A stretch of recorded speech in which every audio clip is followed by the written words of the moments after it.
战线领域了！怎么可能？他怎么也有领域？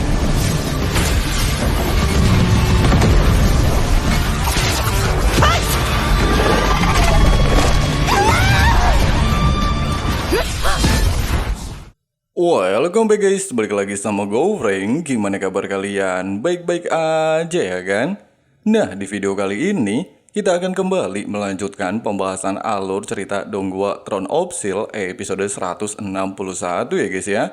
Buat teman-teman yang baru gabung, Mimin saranin nonton dulu episode sebelumnya supaya kalian enggak gagal paham. Linknya ada di kolom deskripsi.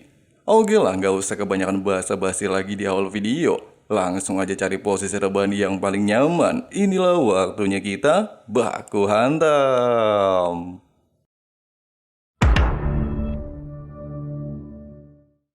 Ketika Han Yu memasuki arena baku hantam, beberapa penonton terlihat cukup terkejut.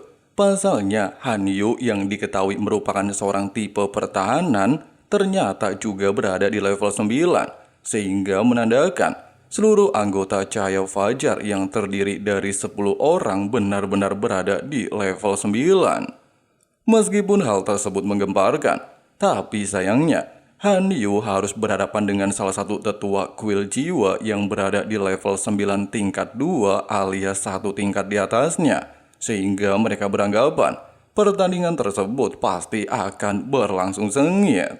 Dan benar saja, si Udin langsung menyombongkan diri melihat Han Yu, seorang tipe pertahanan yang baru saja mencapai tingkat 9. Bahkan dia langsung menggunakan teknik pemanggilan untuk memunculkan binatang kalajengking kegelapan level 9. Selain dikatakan memiliki pertahanan dan serangan menakutkan, kalajengking kegelapan juga merupakan musuh alami bagi seorang kesatria.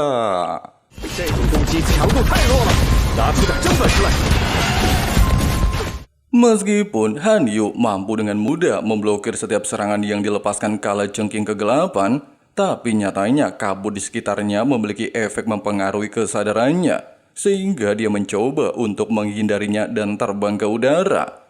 Hanya saja Udin beranggapan tindakan Han Yu percuma saja.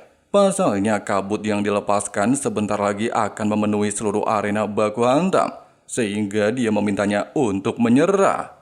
Bukannya gentar mendengarkan bebacot si Udin kayak emak-emak Facebook gak karuan, Han Yu lantas tersenyum dan menunjukkan kalau dirinya juga memiliki binatang atribut kegelapan yang disebut Iblis Mata Jahat. Kemunculan tunggangan Han Yu seketika menimbulkan kegemparan luar biasa hedon. Selain tidak menyangka ada seorang kesatria memiliki tunggangan atribut kegelapan, Iblis Mata Jahat dengan level tinggi bahkan dikatakan belum pernah muncul selama ratusan tahun. Sementara Han Yu mengabaikan hal tersebut dan meminta Iblis Mata Jahat untuk menemukan lokasi kalajengking kegelapan. Meskipun berhasil menemukan targetnya, namun dengan perbedaan level antara mereka, Udin masih sangat percaya diri. Sehingga tanpa basa-basi Han Yu meminta Iblis Mata Jahat untuk melepaskan serangan tipe area.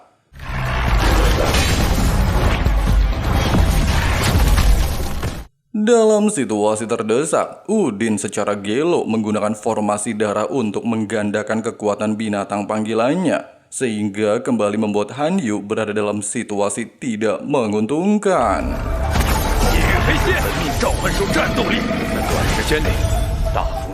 Tidak lagi menahan diri dan membuang-buang waktu menghadapi si bebeduk kolot bangkotan, Han Yu lantas memulai aksinya melakukan serangan jarak dekat, kemudian dikombinasikan dengan serangan garis mata iblis jahat, sehingga membuat si Udin hanya bisa menggunakan formasi pertahanan.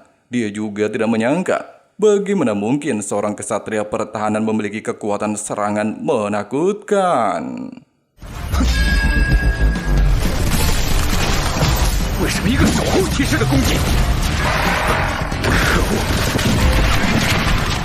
Melihat aksi Han Yu, sontak saja membuat Lin Xin teringat dengan pertarungan Hao Chen dan Han Yu di masa lalu. Sementara Hao Chen justru beranggapan Han Yu selama ini hanya menjadi tipe pertahanan selama menjadi tim pemburu iblis dan meninggalkan teknik serangannya, sehingga sudah saatnya bagi Han Yu menunjukkan seluruh kemampuannya.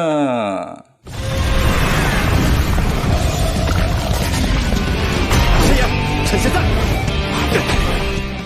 Dengan pertarungan epik ketika Han Yu benar-benar mengombinasikan seluruh kemampuannya, dia dan mata iblis jahat pada akhirnya berhasil menghancurkan kalajengking kegelapan, sehingga membuat Udin yang notabene mengandalkan binatang panggilan tidak bisa melanjutkan pertarungan. Dengan begitu, Chen Dian lantas menyatakan Han Yu memenangkan baku hantam dengan mendapatkan 20 poin. Singkatnya, setelah kemenangan Han Yu, satu persatu perwakilan dari setiap kuil melakukan pertandingan di ronde kedua. Kemudian diikuti Yang Wenzo, Zhang Fang, Sima Xian, Lin Xin, Seng Sai Er dan Long Hao Chen juga berhasil memenangkan baku hantam dan melaju ke babak ketiga. Namun sayangnya, Duan Yi harus bertemu dengan perwakilan dari kuil penyihir dan berhasil dikalahkan.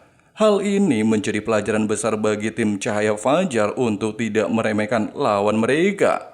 Sedangkan Chen Ying'er dan Yuan Yuan masih harus mengikuti 2 pertandingan yang tersisa. Sampai akhirnya, Chen Ying'er harus berhadapan dengan perwakilan dari kuil penyihir yang katanya memiliki kekuatan hampir setara dengan wakil kuil penyihir, memiliki gaya bertarung agresif. Hanya saja meski Ucok langsung melakukan serangan bertubi-tubi, Ying'er dengan santuy sambil gendong Baby Pink menghindari setiap serangan yang dilepaskan Ucok. Sampai akhirnya dia meminta Maidu untuk menunjukkan wujud sejatinya.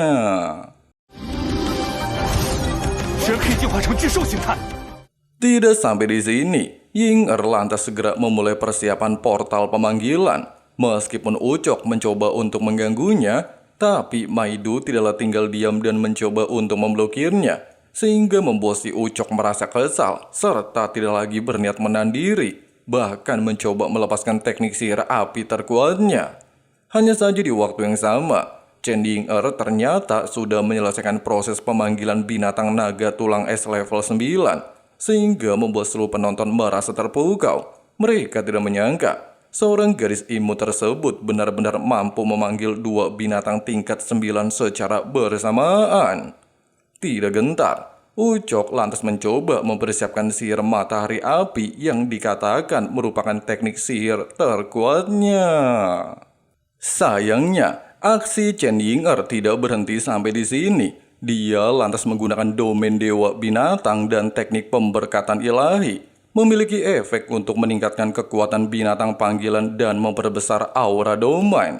Menurut kakek dan neneknya, teknik domain dewa binatang Ying'er bisa dianggap sebuah keajaiban. Bahkan ketika kekuatan Ying'er nantinya meningkat, maka cucu mereka pastilah bisa memanggil lebih banyak binatang secara bersamaan.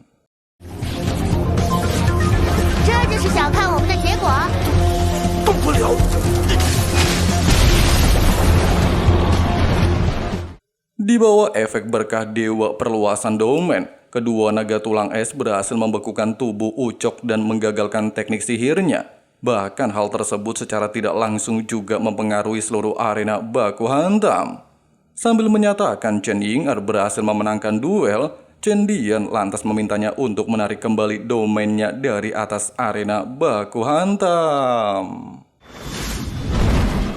Secara bersama dengan hal itu, Wang Yuan pada akhirnya mendapatkan giliran baku hantam melawan Chen Xi. Selain dikatakan merupakan murid pribadi dari Li Zhengzi, Chen Xi sendiri dikatakan telah mewarisi banyak teknik rahasia dari gurunya.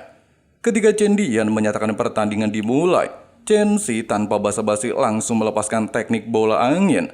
Namun Wang Yuan berhasil memblokirnya dengan sangat mudah, bahkan meminta musuhnya untuk menunjukkan serangan yang layak. Merasa kesal atas provokasi barusan, Chen Xi lantas melepaskan teknik sihir angin tipe area.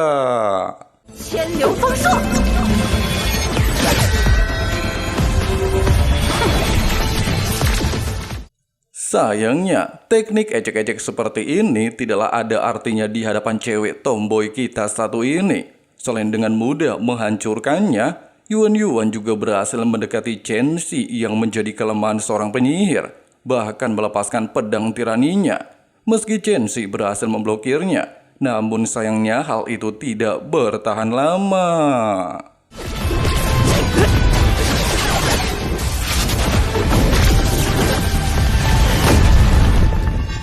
Pada awalnya melihat kondisi musuhnya, Wang Yuan memintanya untuk menyerah.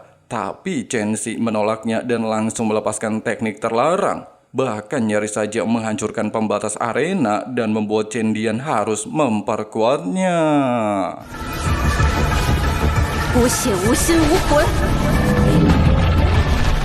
Di mana teknik yang digunakan Chen Xi disebut sebagai lonceng ular dunia bawah, salah satu teknik rahasia ciptaan Li Zhengzi. Bahkan dikatakan pernah menewaskan 3 dewa iblis dan belum pernah terkalahkan selama puluhan tahun.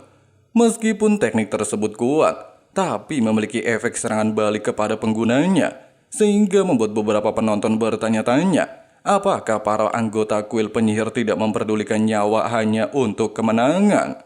Meskipun teknik tersebut memang terbilang luar biasa edun, bahkan Chen Xi tidak bisa menariknya kembali, tapi Yuan terlihat sangat santuy. Bahkan dia langsung melepaskan domain penghalang darah.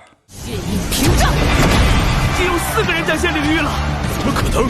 他怎么也有领域？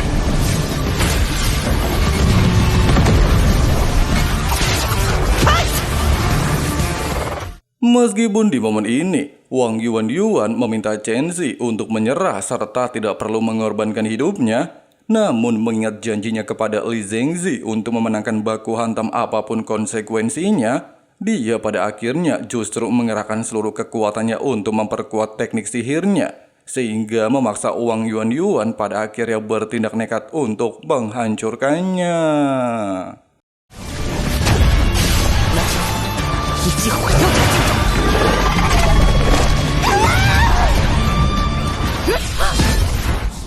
Menurut analisa para tetua kuil prajurit, Wang Yuan bukan hanya menghancurkan teknik terlarang, tetapi dia juga menghentikan serangan balik terhadap tubuh Chen Xi.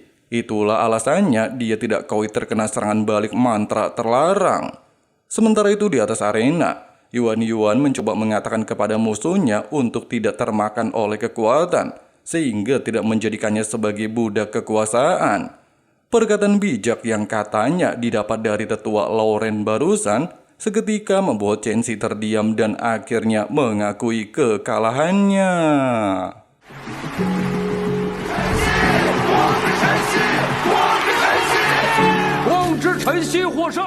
Di saat Li Zhengzi mencoba menghibur Chen Xi atas kekalahannya, Lin Xin dan anggota justru terpukau melihat Yuan mampu mematahkan teknik terlarang yang diciptakan ketua kuil penyihir.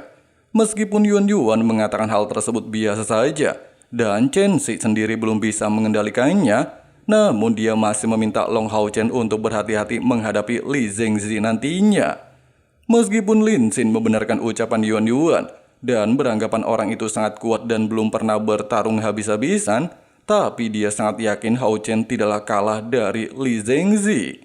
Tidak berselang lama, Chen Dian telah mengumumkan hasil poin ronde kedua dan masih dipimpin oleh kuil penyihir dengan 25 orang masuk ke babak ketiga dengan 900 poin. Meskipun di momen ini Duan Yi terlihat sedih gagal maju ke babak selanjutnya, tapi seluruh anggotanya memintanya santai aja. Mereka akan berusaha sekuat tenaga untuk memenangkan setiap pertandingan. Sampai akhirnya ketika malam tiba dan ronde ketiga dimulai, Seng Sai'er tanpa terduga harus berhadapan dengan Seng Yu alias kakeknya sendiri, sehingga bisa dikatakan merupakan pertandingan antar keluarga. Nah guys, begitulah alur cerita Donghua Throne of Steel episode 161-nya. Gimana guys, edun parah ya kan? Dan benar-benar penuh dengan adrenalin. Sedangkan di ronde ketiga nantinya pasti bakalan seru parah ya kan? Dimana Seng Sai'er justru harus bertemu dengan kakeknya sendiri. Oke lah guys, makasih banyak buat teman-teman yang udah nonton sampai habis. Di sini Abang Frank Zunze undur diri dulu. See you next time guys. I'm off at these fucking clowns who were all taught they deserve an ounce. It's only worth it if you work for it. It's only worth it if you work for it. I won't stop till they hear me now. I won't stop till I wear the crown.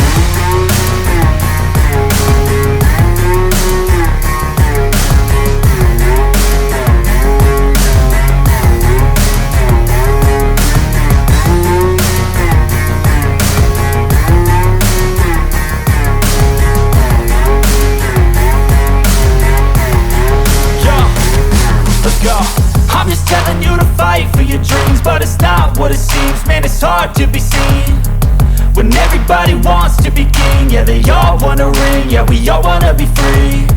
So show me what you got, what you bring, how you fight in the ring, how you take a fucking swing.